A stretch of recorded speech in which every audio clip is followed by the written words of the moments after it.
Hey guys, so in the last video I showed you all the modifications I did to my pimped out cooker. This time we're gonna start to take a look at yours.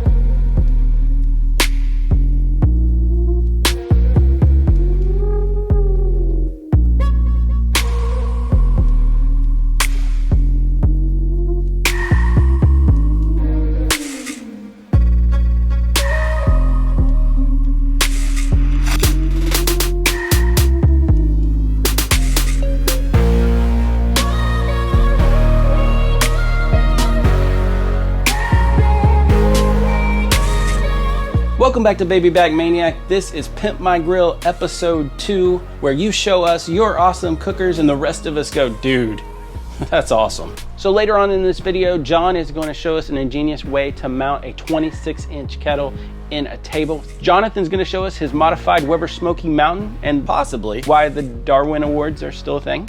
And later we're gonna go all the way to Ireland, where Jim is gonna show us the coolest barbecue shack I have ever seen.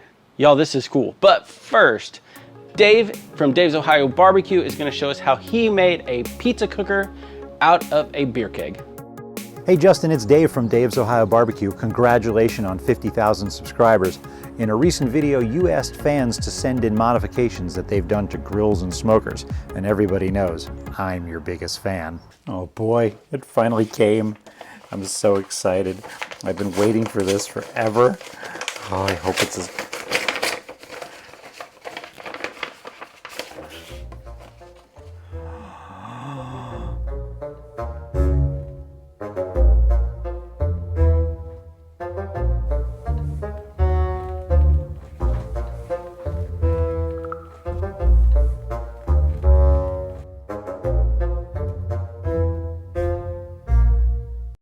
The mod I have for you today is not to a grill, not to a smoker, it's actually to a Coors keg. I wanted to make a wood-fired pizza oven, but I didn't want to spend a lot of money on the accessories that you can buy for your grill. I didn't want to build one out of a yoga ball, nor did I want to hire a mason. So what I did was I cut this Coors keg up into chunks of metal, and then I welded them back together with my cheap Harbor Freight MIG welder that I have with some stainless steel wire in it to make a ring that was the right circumference for my Weber kettle. By the way, your red Weber Performer is sweet, but it's not a Kraft cheese Weber kettle. Jealous? I think you are. So once I got it all welded together, fitted on there, I needed a way to bring the pizza stone up a little bit, because if you put the pizza stone right on the grill grate, it sits too low, and every time you try to scoop out your pizza, you push it back into the fire. That's probably not a good idea. So I found this old grate that my neighbor was throwing out. It was from like a campfire grill or something like that.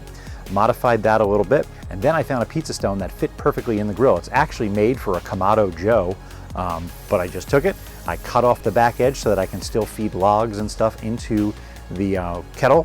One other thing I did to sort of reflect the heat or kind of bend the flames over top of the pizza is I took the top and bottom of the keg, chopped it up into chunks with my angle grinder, and welded it back together into this crappy Captain America shield thing, and then I put that inside the top of the pizza oven, and that sort of bends the flames right over top of the pizza. Pizzas are done in 4 or 5 minutes. It's beautiful. I named this beauty Bender because if you look at the curve that these Coors kegs have, it kind of looks like Bender from Futurama. So there it is. I slapped the logo on there, and you can see after several grills, the logo's still there, hasn't burned all the way off. Anyway, wanted to share that with you and your viewers. Thanks, Justin. So Dave is a YouTuber. Dave's Ohio BBQ is the name of his channel. Go check him out. There are a few YouTubers today that you'll see. Actually, there's 2, and then there's 2 non-YouTubers.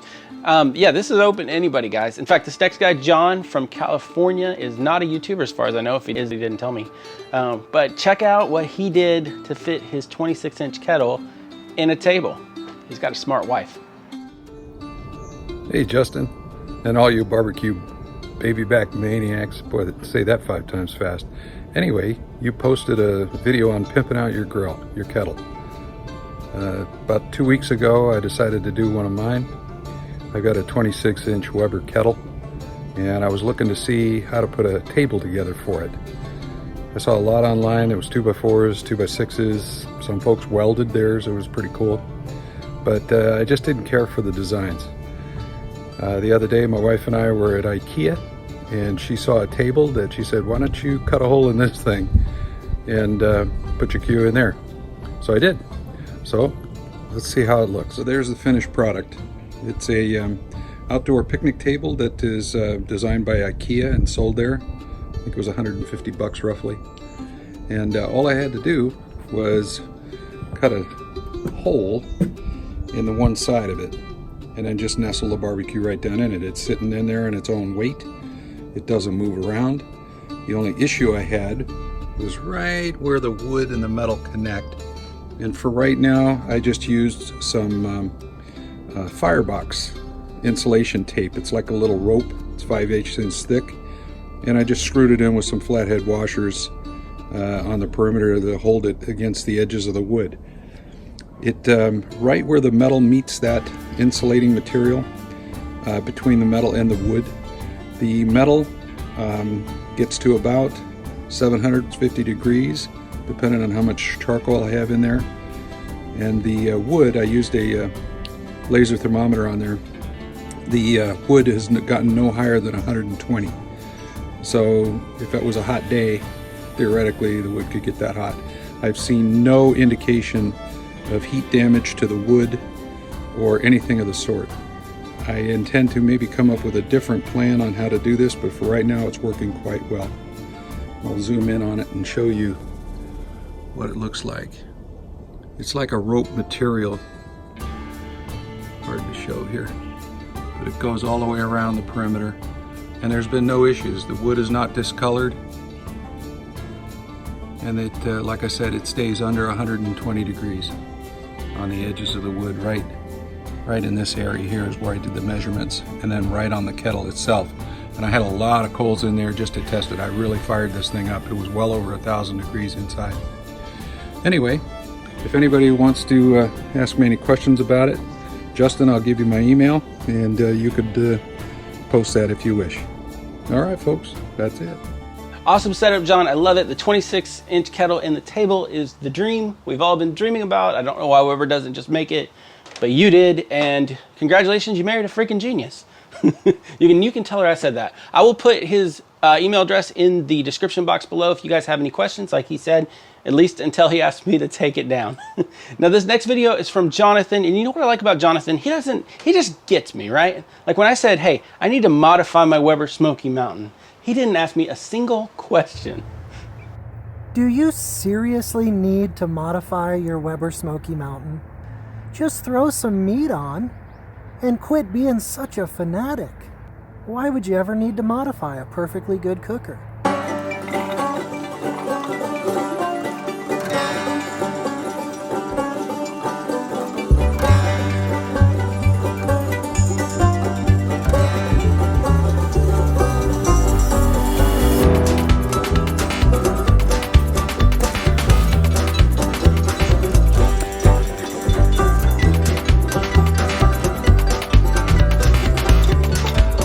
Okay, so maybe Weber Smokey Mountain surfing is not the primary reason I did the big wheel upgrade, but let me quit fooling around and show you what I've done.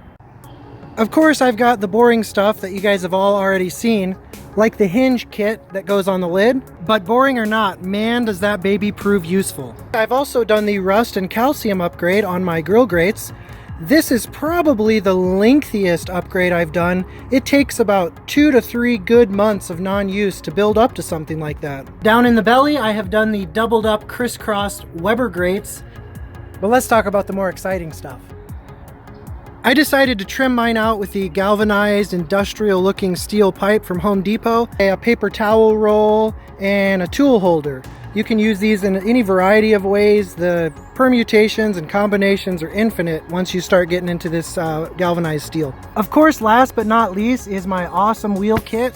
I got these on eBay for less than $60 for all 4 wheels. 2 of them are swivel casters on the front, and the 2 in the back are rigid. For my base, I went with 4x4s, which I tied together with metal straps on the top, and on the bottom, 1/2-inch boards running underneath that I also screwed in for extra security and stability. What you see is what you get on this baby.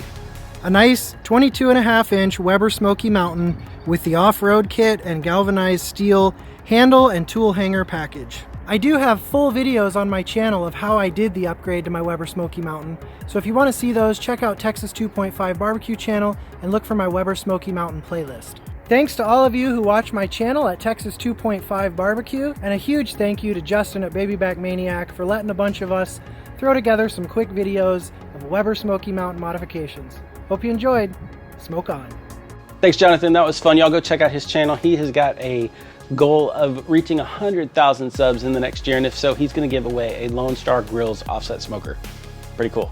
So y'all go check him out. Now we're going to head all the way across the pond to Ireland to meet a guy named Jim, who I met on Twitter, who has got the freaking sweetest setup I think I've ever seen in real life. Well, whatever this is, not real life, but YouTube life.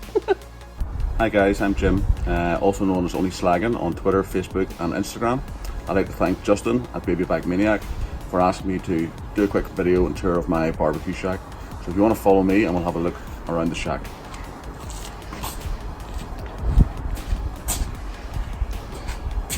So I'm based over here in Ireland. We don't get fantastic weather in Ireland, so to get out and barbecue as much as I wanted to, we needed to have the shack. We built the shack about 2 years ago. The guy who built it for us, fantastic, knew exactly what I wanted, just from a quick explanation, and he did a great job. All in all, it took about 6 days to put the shack up. So everything started for me with the two Master Touch. So I refer to these two as the twins.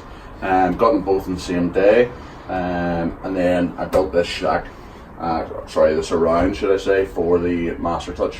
The primary reason for building this surround was just to lift the Master Touch up to a more comfortable height for me to work at. Moving over here then, I like to keep everything out and close at hand, so I've got my rubs up here, so I've got my Oak Ridge rubs, I've got some other rubs down below here from the likes of Tubby Tom's. I use a lot of rubs from Angus and Oink. I've got my smoking woods up the top here. What I use most is hickory, cherry and apple, so I've got them out and always ready to go. We trusty eye grill sitting there ready to go. So moving along then, we have the Uni pizza oven.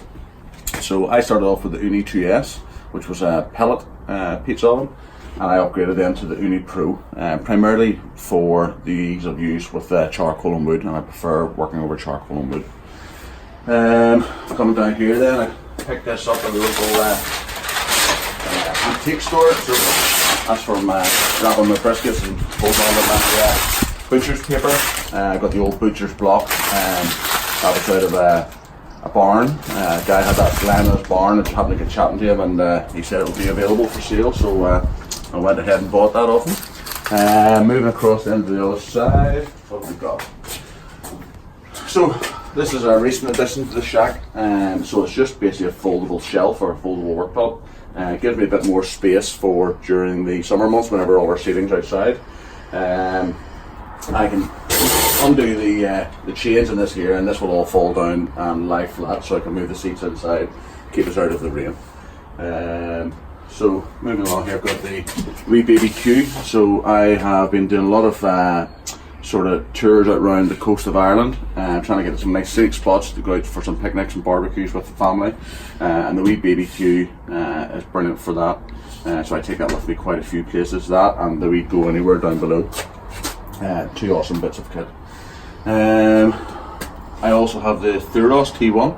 So Thuros T1 is a fantastic little smoker, or should I say barbecue.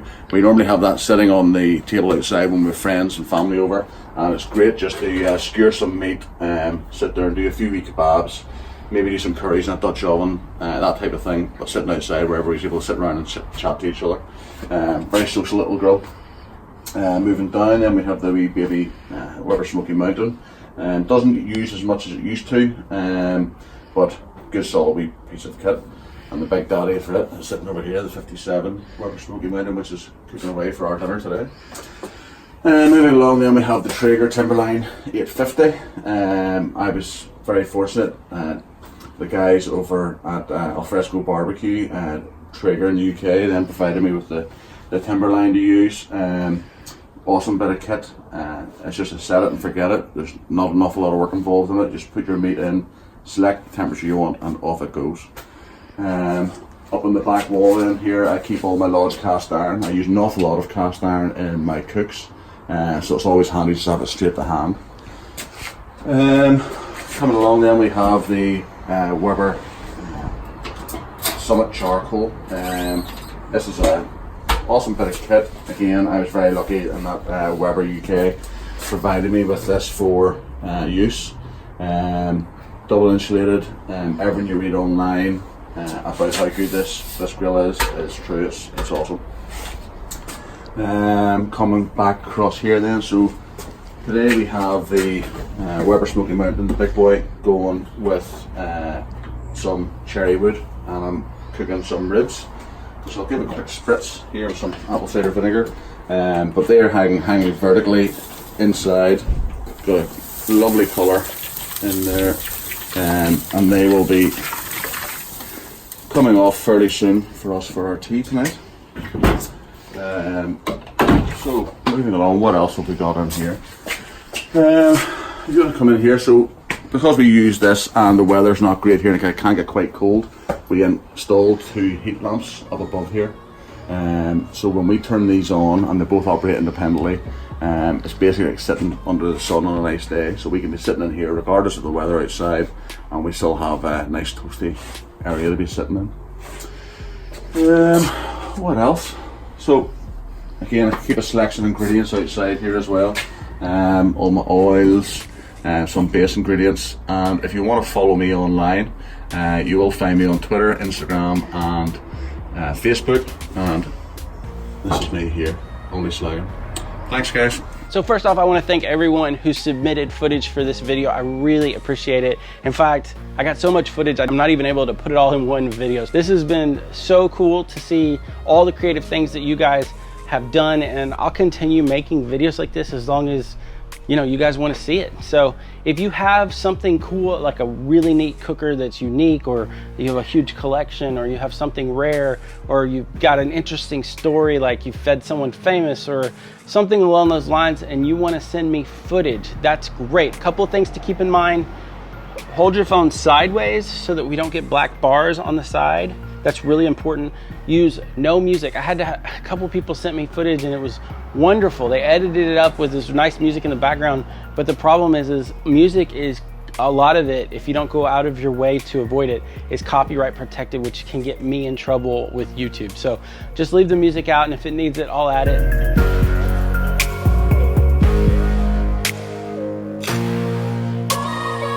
If I need to edit stuff down, I will, to keep it shorter or make it work, or if I need to add music, or that's something that could happen. Also, if you send me something and I like it, I might share it on Instagram. I've been doing that lately, and a lot of people have really liked it. So yeah, so send me the footage through WeTransfer.com.